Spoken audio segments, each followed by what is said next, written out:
Application देखा है। Kirchhoff law को पहले तो हमने किस में अप्लाई किया, व्हीटस्टोन ब्रिज में अप्लाई किया, वहां से कंडीशन निकाली। ठीक है, किरचॉफ लॉ को पहले तो अप्लाई करके व्हीटस्टोन ब्रिज में कंडीशन निकाली कि ब्रिज की कंडीशन क्या होती है, किस कंडीशन में हम ब्रिज को हटा सकते हैं।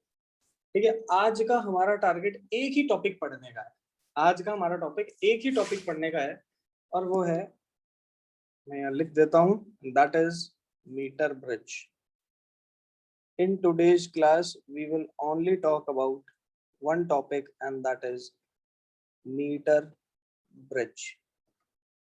हम सिर्फ मीटर ब्रिज की बात करेंगे। अब ये मीटर ब्रिज होता क्या है, नाम से पता चल रहा है ब्रिज मतलब ये व्हीटस्टोन ब्रिज पे बेस्ड होगा।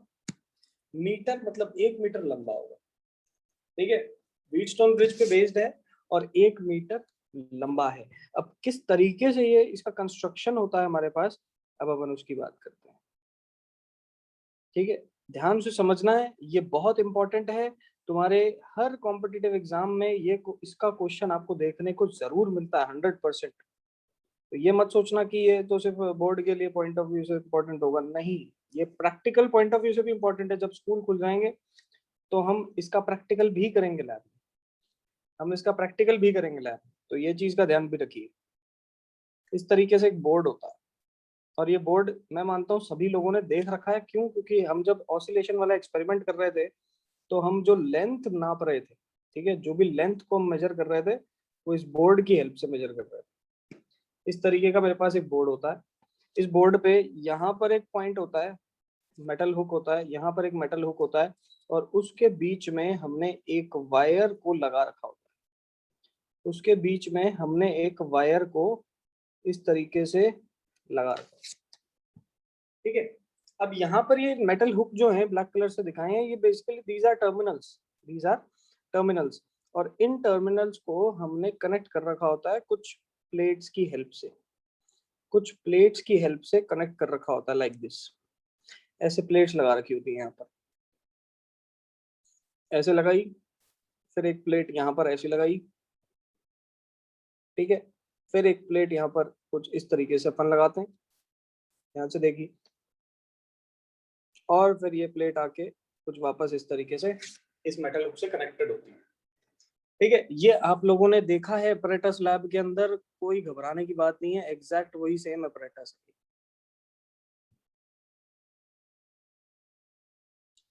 चलिए, इस तरीके का मीटर ब्रिज होता है। यहाँ पर मेरे पास स्केल लगा होता है, ऐसे इधर मेरे पास एक स्केल लगा होता है, तो ये छोटा छोटा मैं इधर स्केल भी बना देता हूँ। ये बना दिया स्केल, जहां पर वायर होती है उसके जस्ट बगल में स्केल होता है।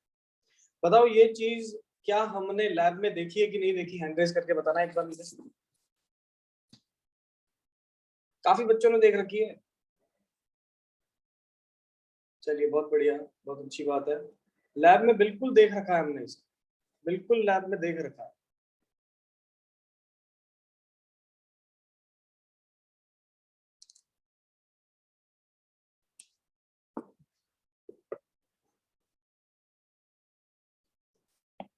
चलिए, इसके बाद हम क्या करते हैं, इसके बाद यहाँ पर जो वायर है, इस वायर से कुछ सर्किट को कनेक्ट करते हैं। किस तरीके से कनेक्ट करते हैं देखिए ध्यान से।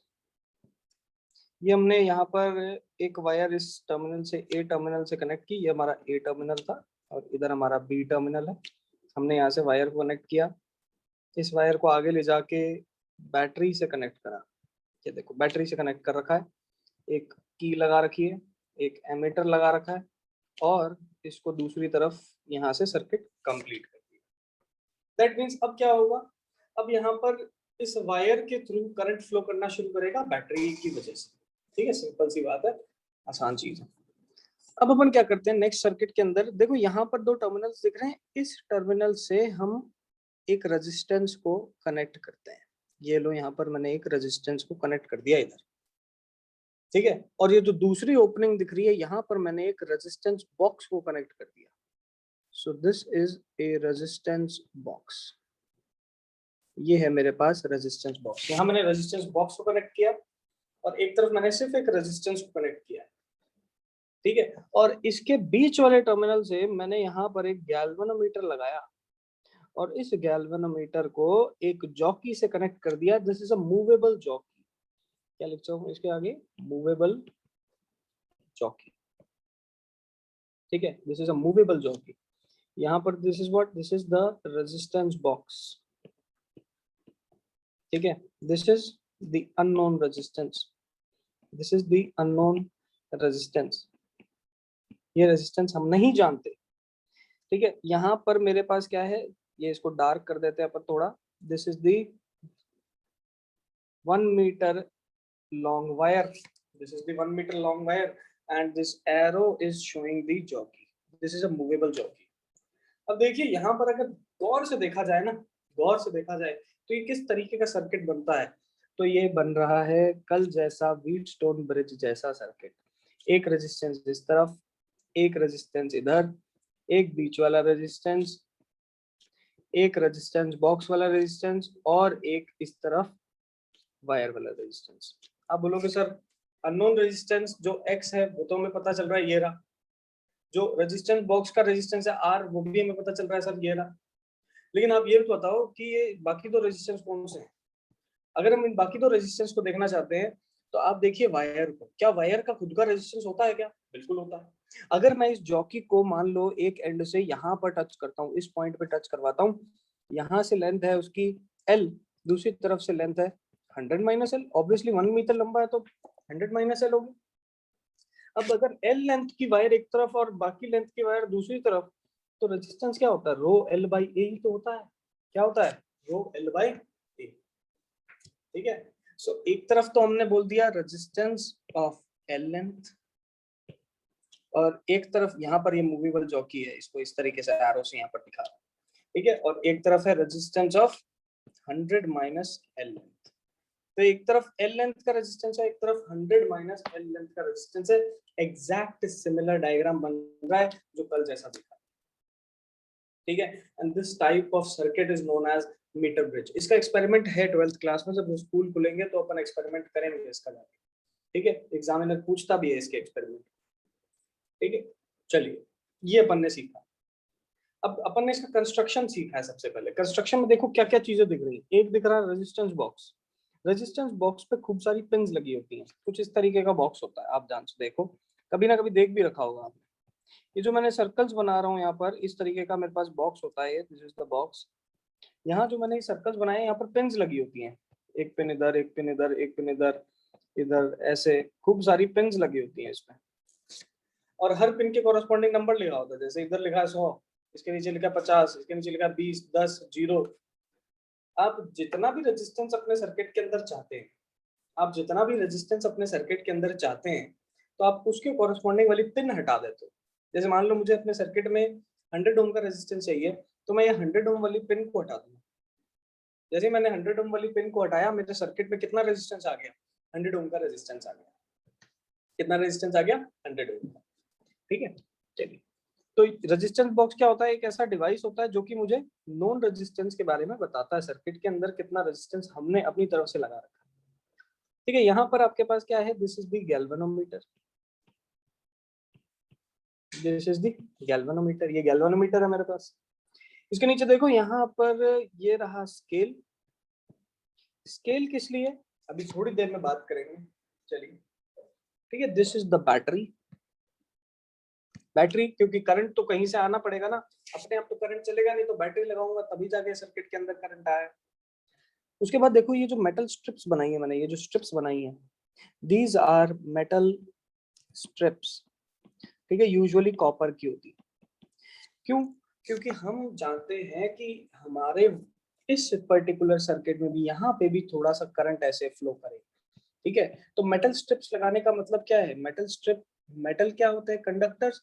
और अगर कंडक्टर की स्ट्रिप यहाँ पर लगाऊंगा तो करंट एक जगह से दूसरी जगह बड़े इजीली फ्लो कर जाएगा। करंट एक जगह से दूसरी जगह बड़ी इजीली फ्लो कर जाएगा। ये चीज हमारे को याद रखनी है। तो यहाँ पर हमने मेटल स्ट्रिप लगाई। इधर आपको दिख रही है wire, and this is known as the resistance wire. This is the resistance wire. और हम पहले भी पढ़ चुके हैं कि रेजिस्टेंस वायर बनता है एलॉय से।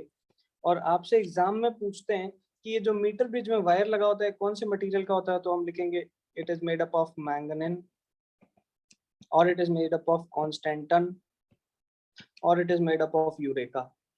इस तरीके से इन मटेरियल्स का मिलके बना होता है। ठीक है, कौन? रेजिस्टेंस वायर सर्किट के अंदर।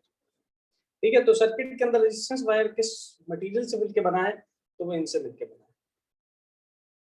ठीक है, इस चीज का ध्यान रखिए। दूसरी चीज हमने देखा कि रेजिस्टेंस बॉक्स, गैल्वेनोमीटर, जॉकी क्या होती है? तो जॉकी कुछ इस तरीके से पेन होता है एक। ठीक है, जॉकी क्या होता है? कुछ इस तरीके से एक पेन होता है। इसके पीछे की तरफ से वायर ऐसे अटैच्ड होता है, दिस इज द वायर। ठीक है, रॉकेट जैसा दिख रहा होगा आपको ये, लेकिन नहीं, आगे से ये मेटालिक पॉइंटेड होता है, मेटल पिन लगी होती है यहाँ पर, और इस पिन को अपन वायर पे ऐसे मूव कर सकते हैं। ठीक है, इस पिन को अपन वायर से ऐसे मूव कर सकते हैं और पीछे से अपने वायर इससे कनेक्ट कर रखी होती है। इसको जॉकी कहा जाता है।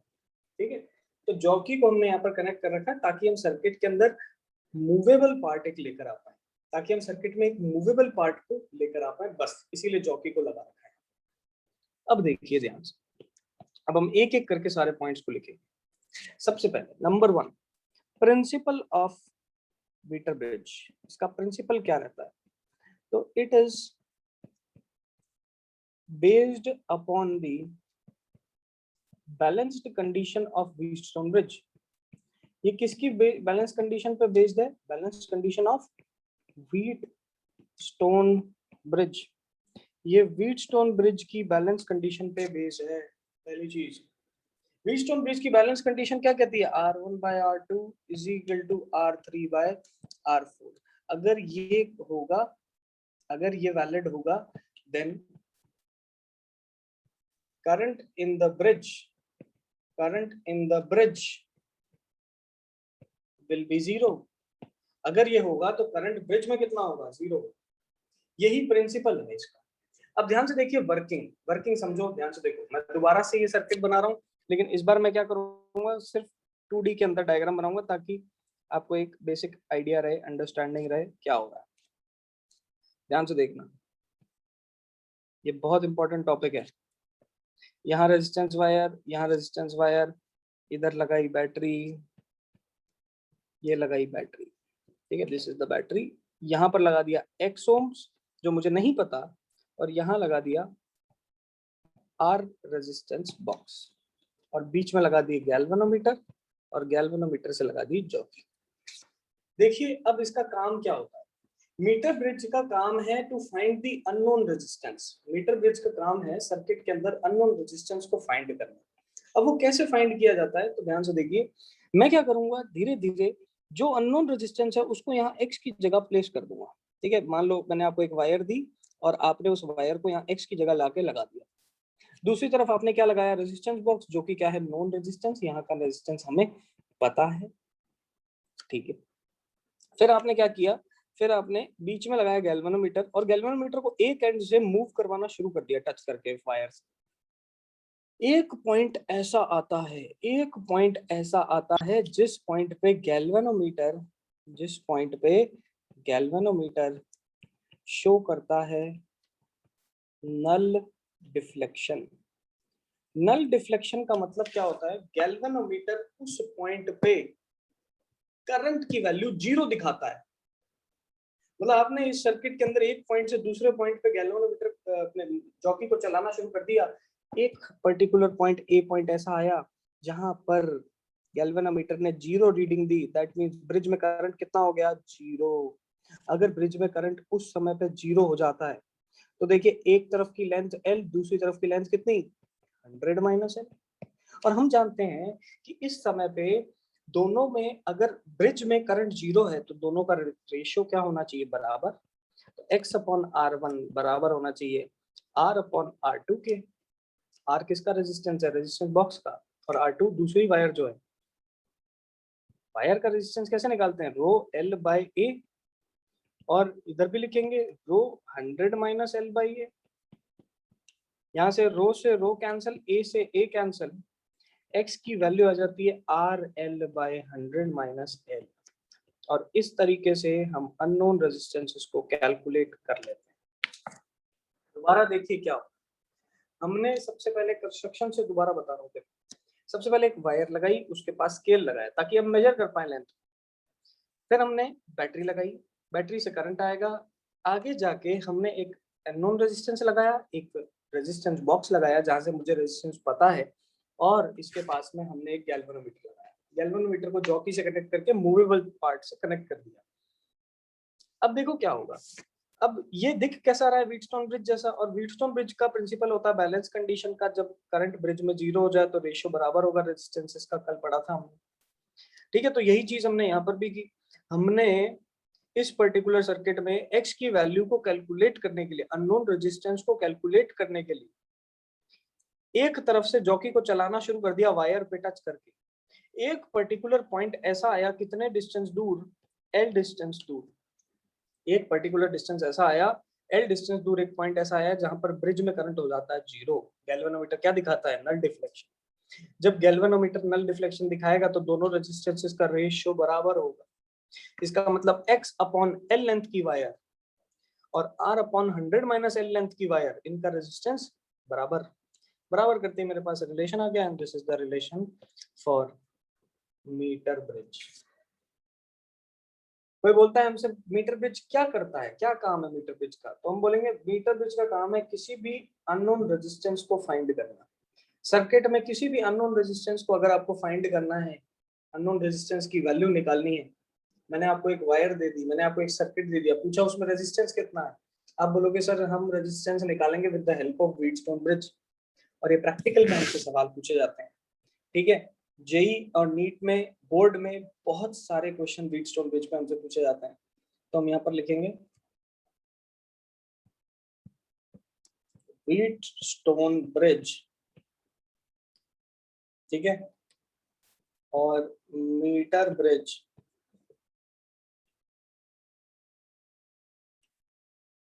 is used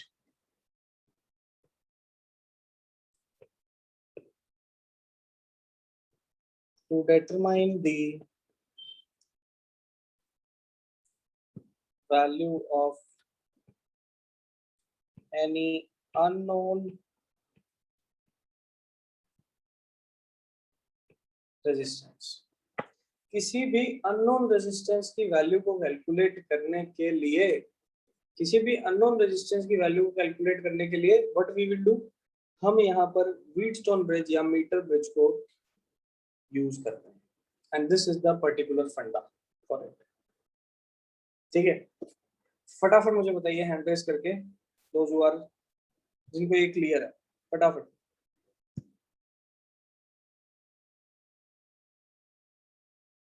जिनको ये चीज क्लियर हुई है फटाफट हैंड रेस करके बताओ।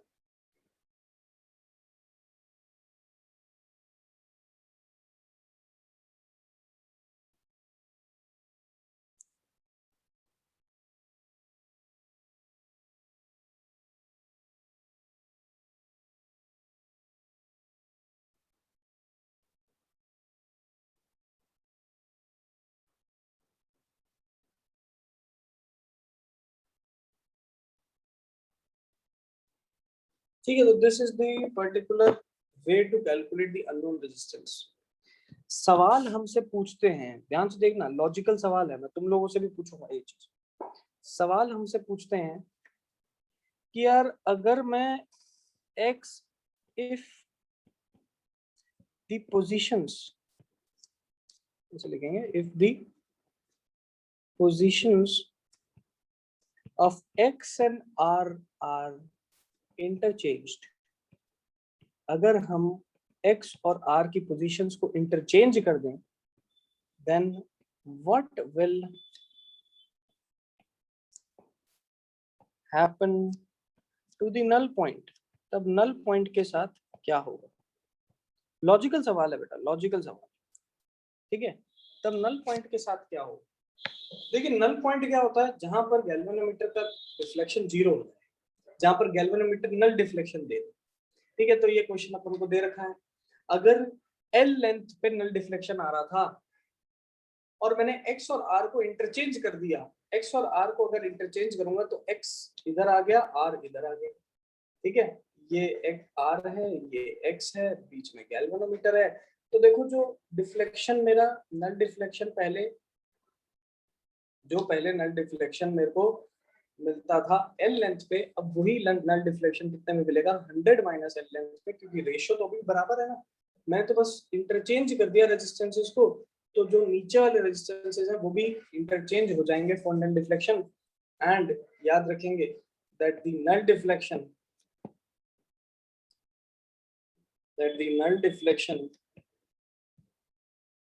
will now be at 100 minus. अगर पहले एल लेंथ पे नल डिफ्लेक्शन आ रहा था, इंटरचेंज करने के बाद 100 माइनस एल पे नल डिफ्लेक्शन आएगा।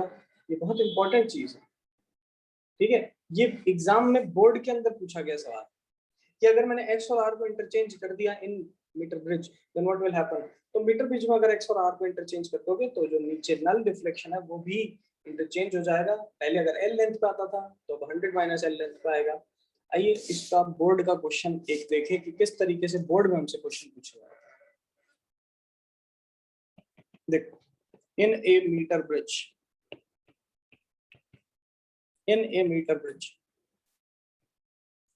the resistance box gives 10 ohm resistance, full stop. The null point of the circuit is at 40 centimeter, null point है 40 सेंटीमीटर पे, full stop. Calculate number 1 the unknown resistance। सबसे पहले पूछा जा रहा है unknown resistance, फिर अपन से पूछा रहा है number 2 what will happen if 10 ohm and x are interchanged। अगर 10 ohm और x को क्या कर दिया जाए interchange. And number 3 what will happen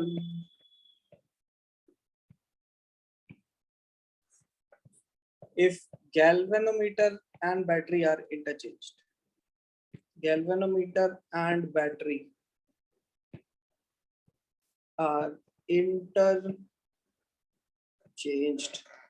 क्या होगा अगर गैल्वेनोमीटर और बैटरी इंटरचेंज कर दी जाए। तो ये मेरे पास सवाल है 3 नंबर का सीबीएसई बोर्ड का 3 मार्क्स का क्वेश्चन, 2017 या 2016 का क्वेश्चन है, ठीक है।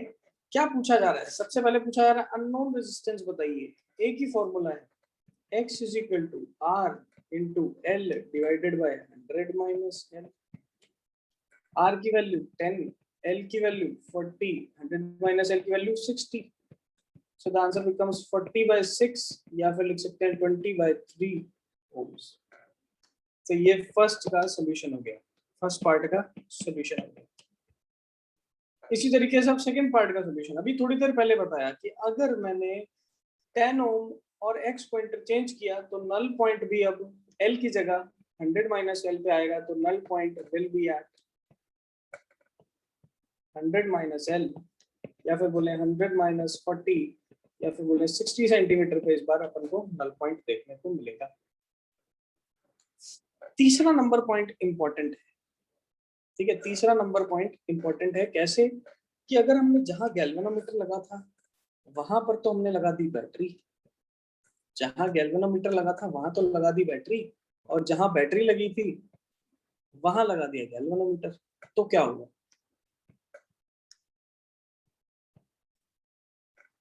जहां बैटरी लगी थी वहां तो लगा दिया गैल्वेनोमीटर, और जहां गैल्वेनोमीटर था वहां बैटरी लगा दी। अब देखो ध्यान से, हम जानते हैं अगर ये R1, R2, R3 and R4, ध्यान से सुनना, अगर R1 by R2 और R3 by R4 बराबर होते हैं, अगर बराबर होते हैं, ध्यान से सुनो, अगर बराबर होते हैं तो ब्रिज में करंट कितना होता है, ब्रिज में करंट कितना होता है, 0। ब्रिज में करंट कितना होता है, 0। अब ध्यान से समझना, देखो क्या हमसे पूछा जा रहा है इस पॉइंट के बारे में और इस पॉइंट के बारे में। देखिए इनका रेशियो बराबर है, सो इस सर्किट को अगर मैं रीड्रॉ करूँ ना तो ये सर्किट कुछ इस तरीके से बनेगा, देखो ध्यान से। ये लगा दी बैटरी, इसके एक तरफ है मेरे पास ये रेजिस्टेंसेस, फिर दूसरी तरफ है मेरे पास ये रेजिस्टेंसेस, और इनके बीच में यहाँ पर लगा दी है गैल्वेनोमीटर। ये बन जाता है इसका रीड्रॉ करने के बाद सर्किट। ठीक है, अगर इस तरीके का रीड्रॉ करने के बाद सर्किट वापस से ऐसा ही बन रहा है, ठीक है, बस ये याद रखना यहाँ पर मेरे को दिख रहा है R1 R2 और यहाँ दिख रहा है R3 R4, इस तरीके का सर्किट दिख रहा है। ठीक है, तो कोई फर्क नहीं है, एग्जैक्ट सेम बिहेवियर देखने को मिलेगा, एग्जैक्ट सेम बिहेवियर। ठीक है, एग्जैक्ट सेम बिहेवियर देखने को मिलता है। बहुत फेमस सवाल है ये कि भाई जब भी हम गैल्वेनोमीटर और करंट जो बैटरी है उसको इंटरचेंज कर देते हैं तो सर्किट में हमें क्या देखने को मिलता है, आप याद रखेंगे कि सर एग्जैक्ट सेम मिलता है। क्यों?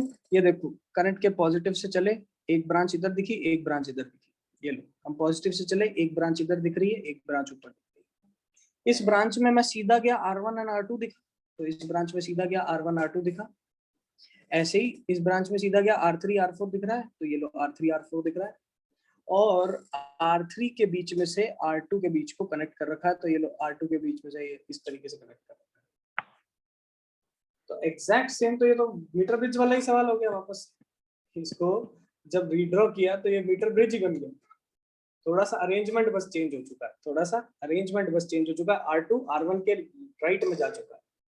दैट मीन्स ये edge exactly same behaviour show करेगा, नल पॉइंट अभी भी शो करेगा, कोई भी फंडा यहाँ पर चेंज नहीं हुआ है। बस हमने सर्किट के अंदर गैल्वेनोमीटर और बैटरी को थोड़ा सा इंटरचेंज कर दिया तो सर्किट रीअरेंज हो गया, लेकिन अभी भी ये व्हीटस्टोन ब्रिज जैसा ही दिखता है, अभी भी ये व्हीटस्टोन ब्रिज जैसा ही दिखता है। सो याद रखना है, it is just like Wheatstone bridge only. चाहे मैं बैटरी और गैल्वेनोमीटर को रिप्लेस कर दूं चाहे ना करूं, कोई फर्क नहीं पड़ता। फटाफट बताइए, हैंड रेज करके ये चीज क्लियर हुआ कि नहीं हुआ?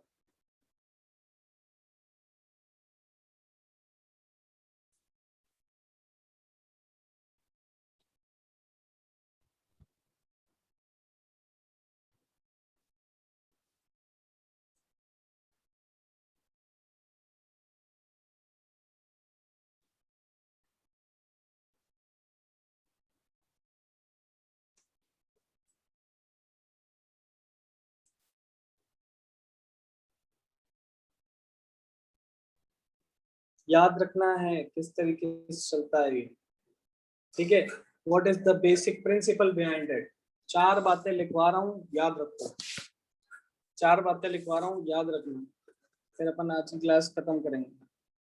चैप्टर के लास्ट टॉपिक पे आ चुके हैं बेटा, इसके बाद चैप्टर का लास्ट टॉपिक है, फिर अपन क्वेश्चन आंसर्स करेंगे। तो चैप्टर इतना कोई बहुत मुश्किल चैप्टर नहीं है, बहुत आसान चैप्टर है, ठीक है, बट सिस्टमैटिक तरीके से अगर पढ़ते जाओगे तो आसान लगेगा, अदरवाइज भाई अगर बीच में गैप्स लोगे तो ये बहुत ही मुश्किल चैप्टर लगेगा। ठीक है, तो क्वेश्चन नंबर फर्स्ट देखते हैं। फर्स्ट पॉइंट में जो लिखाने जा रहा हूँ वो है, आपको याद रखना है व्हीटस्टोन ब्रिज का डेरिवेशन। मैं बोर्ड के हिसाब से बता रहा हूँ क्या क्या चीजें आती है। व्हीटस्टोन ब्रिज के डेरिवेशन एग्जाम में 3 नंबर का आता है। ठीक है, दूसरा मीटर ब्रिज जो है, दूसरा मीटर ब्रिज जो है, इस मीटर ब्रिज का कंस्ट्रक्शन प्रिंसिपल और वर्किंग, ये एग्जाम में 3 मार्क्स में पूछ लिया जाता है। ठीक है, आपसे थ्योरेटिकल सवाल भी पूछता है एग्जाम। या फिर मीटर ब्रिज पे इस तरीके का क्वेश्चन जो है, ऊपर जो देखा, वो आपसे 2 या 3 मार्क्स में न्यूमेरिकल मीटर ब्रिज पे पूछा जा सकता है। तो 3 चीजें हमसे पूछी जा सकती हैं, व्हीटस्टोन ब्रिज का डेरिवेशन, मीटर ब्रिज का कंस्ट्रक्शन प्रिंसिपल एंड वर्किंग, और मीटर ब्रिज पे न्यूमेरिकल। ठीक है, इस 3 क्वेश्चंस का ध्यान रखें, 3 तरह के क्वेश्चन आते हैं। अब कल भी अपन थोड़े न्यूमेरिकल देखेंगे मीटर ब्रिज के न्यूमेरिकल देखने के बाद हम पोटेंशियोमीटर शुरू करेंगे, पोटेंशियोमीटर शुरू करेंगे, and potentiometer is the last topic of this chapter. इस चैप्टर का लास्ट टॉपिक है। चलिए अब मैं अनम्यूट फैसिलिटी दे रहा हूँ, जिसको जो डाउट हो मुझे बता सकता है। बताइए। Yes, what are the doubts, tell me. Unmute करके पूछ सकते हो बेटा, व्हाट आर द डाउट्स।